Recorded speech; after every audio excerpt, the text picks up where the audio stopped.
국정원이 음란물을 제조, 유포, 게시를 한 거죠. 배우 문성근 씨가 국정원의 블랙리스트와 관련 검찰에 출석했습니다. 이명박 정권의 수준이 일대와 같은 것이 아니었나. 이명박 전 대통령도 직접 소환 조사를 할 필요가 있다.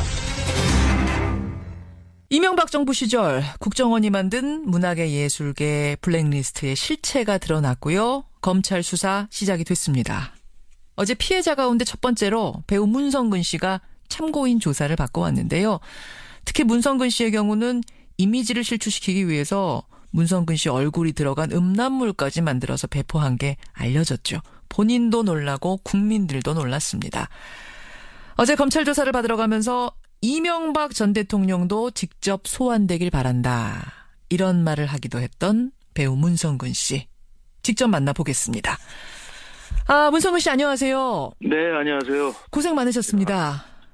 괜찮습니다. 오전 11시에 들어가서 오후 한 6시 반에 나오셨으니까 7시간 넘게 받으셨네요.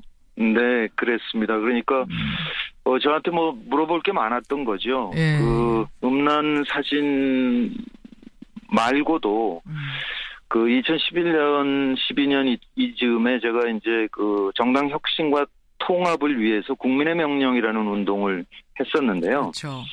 그 운동을 와해시키기 위해서 다양한 시도를 공작을 했더라고요.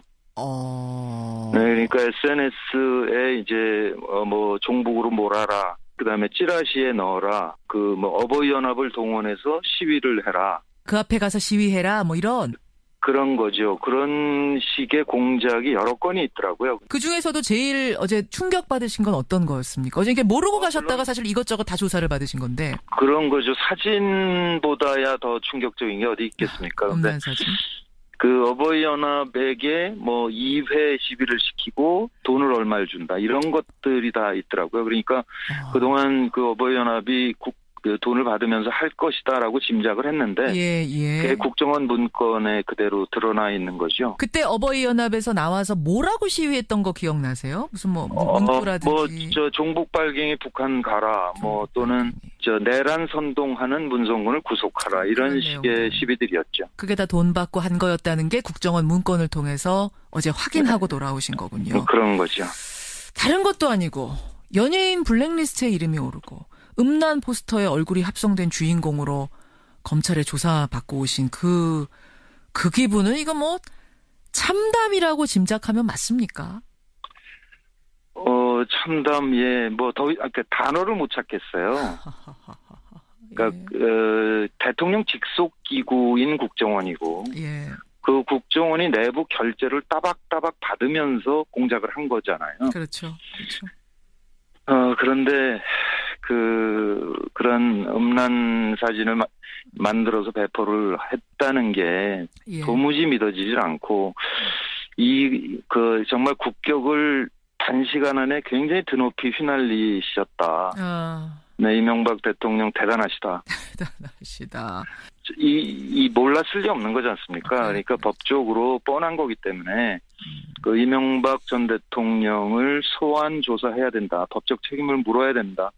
이렇게 강하게 주장을 했지요. 몰랐을 리 없다라고 지금 말씀하셨는데 근데 측근 정두원 전 의원 말을 들어보면 이명박 전 대통령은 자신의 흔적을 잘 남기지 않는 사람이다. 그래서 개입의 증거를 찾기가 굉장히 어려울 거다. 이런 얘기를 하시더라고요.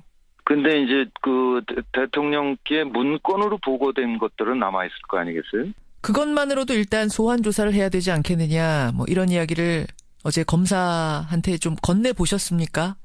그 사건 전모에 가깝게 찾도록 성실하게 노력하겠다. 도대체 국정원이 왜 그렇게 지금 우리 이야기 나눈 것처럼 왜 그렇게 치졸한 방법까지 썼을까요?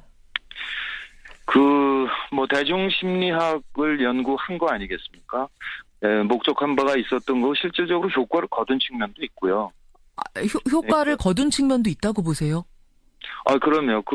제 경우에 그 2012년 4월에 국회의원 선거에 출마했었는데 그 직전에 이제 그 관변단체들이 저를 내란 선동 이런 걸로 고발을 했고요. 그 고발을 하라는 것도 국정원의 지시였고 공작이었고 선거가 끝난 다음에 불기소 처분을 했거든요. 그렇군요. 무혐의 처리를 했거든요. 그러니까 그 정치적인 선전 효과는 충분히 거둔 거라고 봐야 되겠죠. 그 고소도 관변단체의 고소도 국정원 문건에 있었습니까? 어제 확인하신 거예요? 네, 있습니다. 특히 어린아이를 둔 김여진 씨가 걱정이 된다 이런 말씀하셨던데. 그냥 계속 그러더라고요. 이게 국정원이 했단 말이죠. 국정원이 했단 말이죠. 그러더라고요. 그게 한번 뭐가 올라가면 아무리 삭제해도 계속 남아있잖아요. 인터넷이란 게 그렇지. 계속 퍼져나가니까. 네. 그러니까 그 자녀를 생각할 때 제가 다 소름이 돋습니다. 그러게 말입니다. 자녀가 지금은 어려서 뭐 검색을 못 해볼지 모르지만 예. 조금 지나면 시작할 텐데. 마음이 아프네요. 배우 김규리 씨에 대해서도 어제 많이 안타까워하셨어요. 그 어떤 점이 그렇게 김규리 씨 생각하면은 선배로서 먹먹하세요? 배우 일생을 보면 예. 20, 30대에 연기력도 키우고 부지런히 자기를 알려서 입지를 확보해야 돼요. 그렇죠. 그런데 그분은 한창 알리고 연기력을 키우던 20대 후반, 30대 들어가면서 그 멈췄기 때문에 예. 회복할 수 없는 상처를 받은 셈이죠. 댓글 공작단의 공격을 굉장히 심하게 받았거든요. 그 김규리 씨가 PD 수첩 광우병 이야기 나온 후에 촛불 국면에서 자기 목소리 냈던 거 그게 이제 문제가 그렇죠. 된 거였죠. 그 딱 한 줄 쓴 거 갖고 지금 그랬는데 그때 공작조가 만들어냈던 논리가 아직도 잔상으로 남아 있어서 이번 블랙리스트가 발표됐는데 또 공격을 받더라고요. 이번에는 공작조가 아닌데도 일반인들 머릿속에도 뭐가 남아있는 거예요. 그게 남아있다는 거죠. 그게 풀리질 않으니까 지금도 당한 일에 대해서 증언을 하고 싶은데 무서워서 못하겠다는 거예요. 자기가 무슨 말을 하든 또 공격을 할 것이다라는 그 공포가 있는 거죠. 트라우마가 아직도 있는 거네요. 아직도. 그렇죠. 10년이 지났는데도.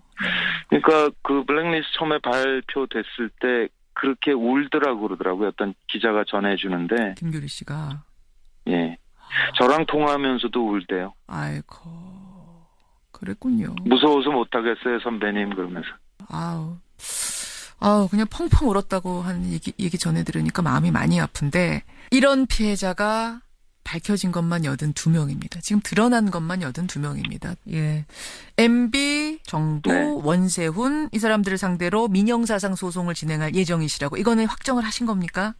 네, 확정했습니다. 그래서 그 명단에 있는 분들에게 일일이 연락은 안 하고 있는데요. 한 5, 6명 정도 참여하겠다는 의사를 밝혔고요. 아, 그래요? 김미화 씨는 이미 저희 프로그램에 나와서 의사를 밝히셨고, 또 누가 네. 있습니까? 의사 밝히신 분이? 뭐 본인들이 괜찮을지 모르겠는데 그래도 저는 지금 얘기하고 있는 중이라서 그렇군요. 제가 공개하기엔 좀, 네. 김미화 씨, 문성근 씨 포함해서 대여섯 명 정도는 이미 의사를 밝힌 것으로. 최동욱 전 검찰총장도 나도 돕고 싶다, 변론을 맡고 싶다 이런 의사를 지난주에 피력했었는데 혹시 그 부분은 어떻게 얘기가 되고 있나요? 그것도 사실은 가까운 기자로부터 들은 거라서 최동욱 변호사한테 직접 들은 게 아니라서 확정된 건 아니라고 봐야 되겠죠. 그렇군요. 근데 그런 의사를 밝히셨다는 건 전해 들었어요. 예. 무엇보다도 MB, 이명박 전 대통령을 꼭 소환 조사해서 죗값을 물어야 된다는 입장은 분명하신 거죠? 그렇죠. 이게 이명박 대통령의 결심 없이 이루어졌을 리가 없는 거잖아요. 원세훈 씨가 뭔 영광을 보려고 혼자 그런 일을 하겠습니까? 근데 지금 이명박 전 대통령 측에서 입장이 나왔어요. 지금 이게 치졸하게 정치 보복하고 있는 거다.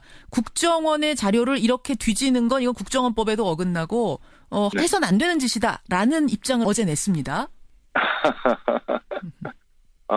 어거지로 없는 혐의를 조작을 해서 네. 그거를 야비하게 흘려서 명예를 훼손해서 피곤하게 만드는 것이 정치보복일 수 있죠. 그런데 예. 이거는 명백한 위법. 네, 그것이 밝혀지고 있는데 이게 어떻게 정치보복이겠습니까? 예. 알겠습니다. 배우 문성근 씨 지금 만나고 있습니다. 그나저나 얼마 전에 드라마 끝내셨죠? 네, 그랬죠. 아니 배우 불러다가 영화 얘기, 드라마 얘기는 하나도 못하네요. 아이고. 레드카펫에 서야 되실 분이 검찰청 포토라인에 서시고 기막힌 일이에요, 생각해보면. 네, 요번에 이제 복귀하면서 배우로 복귀해서 참 행복하다, 이제 열심히 해야지, 이렇게 예. 생각을 했는데, 예. 끝나자마자 사진이 나오는 바람에 이렇게 지금 불려다니고 있습니다. 검찰청 포토라인보다도 이제는 레드카펫에서 자주 뵐 수 있기를 기대하겠습니다. 그렇게 하겠습니다. 고생 많으셨습니다. 고맙습니다. 네, 고맙습니다. 예, MB 블랙리스트의 피해자로 어제 검찰 참고인 조사를 받고 왔습니다. 배우 문성근 씨였습니다. 배우 문성근 씨였습니다. 본인도 놀라고 국민들도 놀랐습니다. 어제 검찰 조사를 받으러 가면서 이명박 전 대통령도 직접 소환되길 바란다. 이런 말을 하기도 했던 배우 문성근 씨. 직접 만나보겠습니다. 문성근 씨 안녕하세요. 네, 안녕하세요. 고생 많으셨습니다. 뭐 괜찮습니다. 오전 11시에 들어가서 오후 한 6시 반에 나오셨으니까 7시간 넘게 받으셨네요.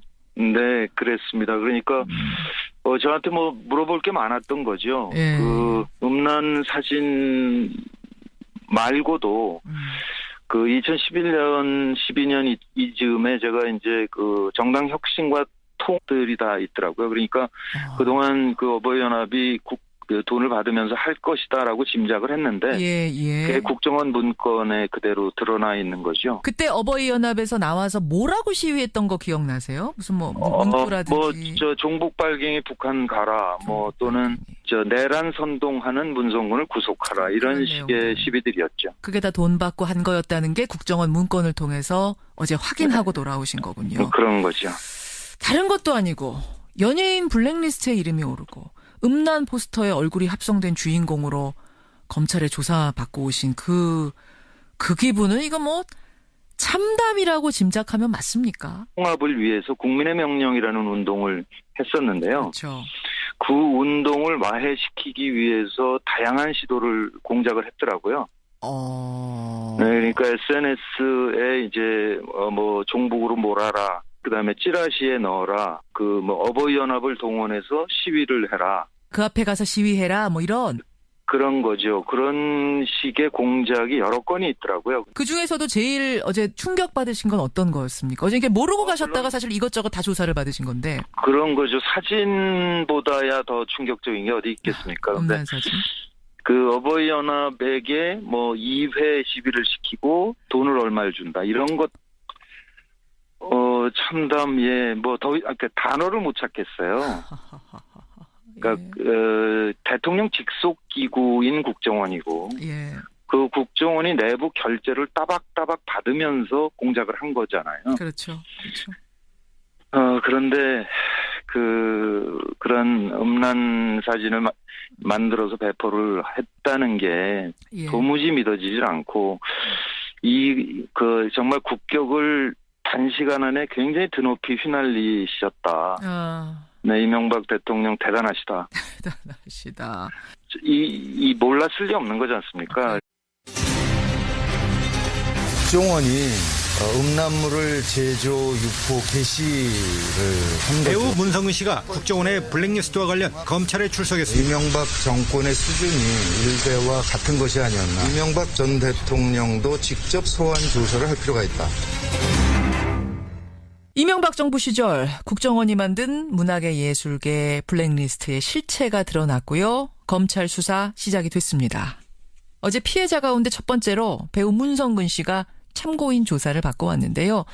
특히 문성근 씨의 경우는 이미지를 실추시키기 위해서 문성근 씨 얼굴이 들어간 음란물까지 만들어서 배포한 게 알려졌죠.